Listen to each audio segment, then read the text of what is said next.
68 सीटों वाली विधानसभा में से 40 सीटें कांग्रेस पार्टी ने जीती हैं। सुखविंदर सुक्खू ने दावा किया कि 3 निर्दलियों का भी समर्थन हासिल हो गया है, लेकिन चुनौती बड़ी ये थी कि नाम पर सहमति कैसे बने और किस नाम पर सहमति बने ताकि आगे चलकर विवाद ना हो और पार्टी ना टूटे।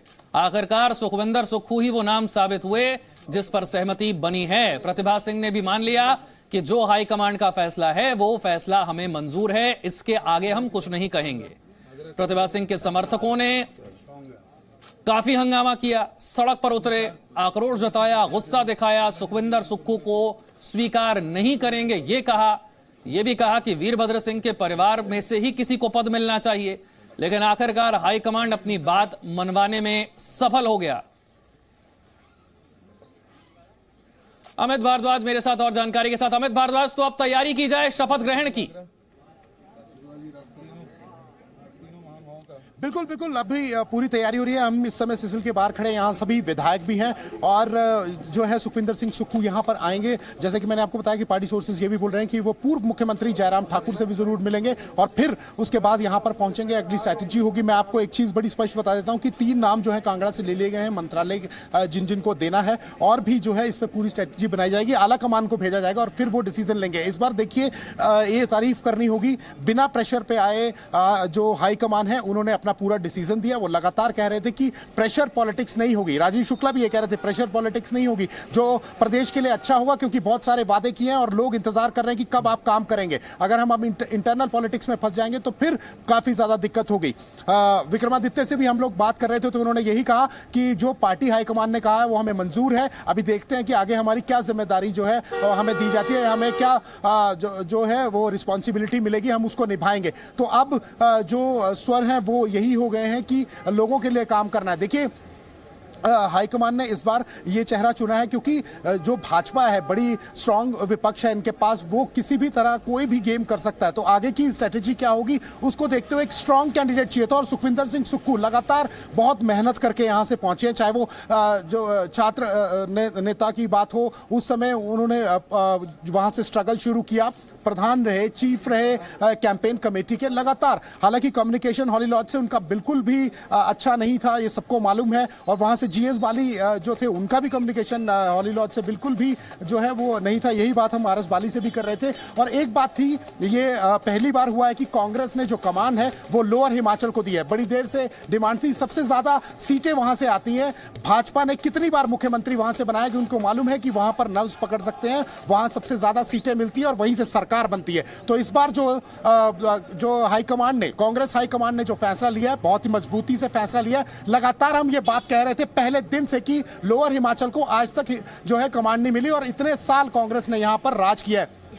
तो पहली बार मौका मिला है और भाजपा का गढ़ माना जाता था वो, उसको तोड़ने का और मौका मिलेगा। और वहां पर जो है अच्छी स्ट्रेटेजी से अगर काम हुआ तो आगे भी पार्टी बढ़ती रहेगी। एक अच्छा मैसेज देश के लिए भी जाएगा। मैं आपको बता दूं कि आगे छत्तीसगढ़ और राजस्थान के चुनाव हैं, वहां पर जिस तरह से दिक्कतें रही हैं वो यहाँ पर जरूर नोटिस की है सभी ने। और इस तरह से जैसे मुकेश, जिस तरीके का डिले मध्य प्रदेश में, राजस्थान में या छत्तीसगढ़ में हुआ था, ऐसी देरी बिल्कुल भी कांग्रेस पार्टी ने नहीं की, क्योंकि कांग्रेस पार्टी जानती थी कि जितना डिले होगा ये खेमे उतने बट जाएंगे और पार्टी टूटने की पूरी संभावना होगी। आज ही नाम पर फैसला, कल शपथ ग्रहण, कहीं डिले नहीं, देरी की कोई संभावना नहीं है।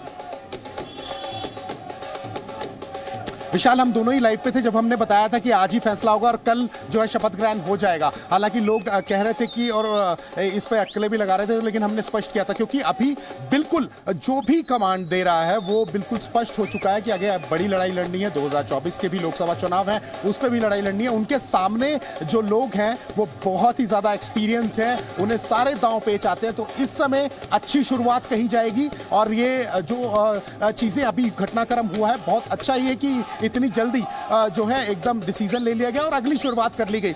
आपको बता दूं कि जिस तरह से विधायक थे सभी, चाहे वो किसी भी खेमे के थे, वो एक ही बात कह रहे थे जो कल हम बात कह रहे थे कि सुखविंदर सिंह सुक्खू कह रहे हैं कि जो जीत के विधायक आए हैं उनमें से किसी को भी विधायक बनाइए। जब हम शाम को उनसे बात कर रहे थे सुखविंदर सिंह सुक्खू से, उन्होंने कहा था मुझे नहीं पता कि कौन बना रहा, लेकिन उनकी बॉडी लैंग्वेज और उनका जो तरीका था वो समझ में आ गया था। एक मजे हुए पॉलिटिशियन है और लोअर हिमाचल से आते हैं, पूरी पॉलिटिक्स को जानते हैं, अपर हिमाचल तक उन्होंने कोऑर्डिनेशन करने की कोशिश की है। दिल्ली के हाईकमांड के काफी ज्यादा करीबी है, उन्होंने जो कोऑर्डिनेशन बनाने की कोशिश की थी प्रदेश में जब वो जो यहाँ पर कमांड संभाले हुए थे, तो अब उनके लिए काफी फायदा होगा। और एक स्ट्रॉन्ग कैंडिडेट है, वो हर एक तरीके से टक्कर दे सकते हैं और एक बड़ी जो है लीडरशिप हिमाचल में खड़ी कर सकते हैं और आगे भी उनके जो एग्जाम्पल्स हैं वो आगे सेट किए जा सकते हैं और स्टेट में। तो ये एक बड़ा जो है अच्छा डिसीजन जो लिया है। लगातार हम कह रहे थे कि कांग्रेस ने कभी भी कमान लोअर हिमाचल को नहीं दी और पहला मौका है जो वहां पे उनको कमान सौंपी गई है। अगर जीएस बाली, स्वर्गीय जीएस बाली अगर जिंदा होते तो इस बार स्पष्ट था कि उनको कमान मिल गई। एक और सवाल भी यहाँ पर यह है कि मौका जो है उनसे छीन लिया गया था। प्रतिभा सिंह का जो खेमा है, क्या वो इस फैसले को लेकर खुश है या नहीं, अभी ये साफ तौर पर कहा नहीं जा सकता। लेकिन पूर्व सीएम जयराम ठाकुर से मिलेंगे सुक्खू, ये बड़ी खबर आ रही है। पूर्व सीएम से मुलाकात करेंगे अगले मुख्यमंत्री सुखविंदर सुक्खू। अब तक बीजेपी की सरकार थी, जयराम ठाकुर मुख्यमंत्री के पद पर थे। 8 तारीख को जो फैसला आया, कांग्रेस पार्टी ने विधानसभा के चुनाव में जीत हासिल की, पूर्ण बहुमत हासिल किया। लेकिन अब पूर्व सीएम जयराम ठाकुर से मुलाकात करेंगे सुखविंदर सुक्खू। अमित,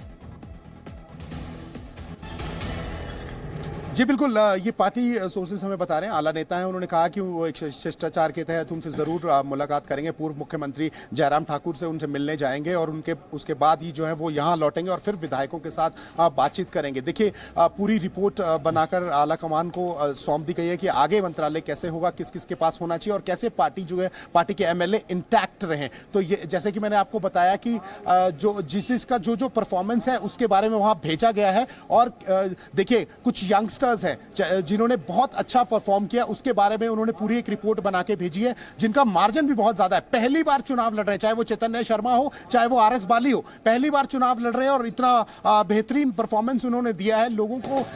मैं आपको बता दूं कि जीएस बाली जो है, स्वर्गीय जीएस बाली, वो हार गए थे 500 वोट से। इस बार उनके सुपुत्र थे आरएस बाली, 16,000 से ऊपर वोट से वो जीते हैं। चैतन्य शर्मा देखिए पहली बार आए। मैं चैतन्य शर्मा की एक बात आपको बताना चाहता हूं, जो मंत्री और विधायकों का काम है, उन्होंने मंत्री विधायक बनने से पहले ही शुरू कर दिया था अपने क्षेत्र में। जब हम वहां पे स्टोरीज करने जा रहे थे, जो काम होता है, चाहे वो एजुकेशन सेक्टर में हो, चाहे वो वहां पे स्ट्रीट लाइट को लेके हो, रोड को लेके हो, बिना मंत्री और विधायक के पद के। आप हमारे साथ बने रहिए वहां पर तो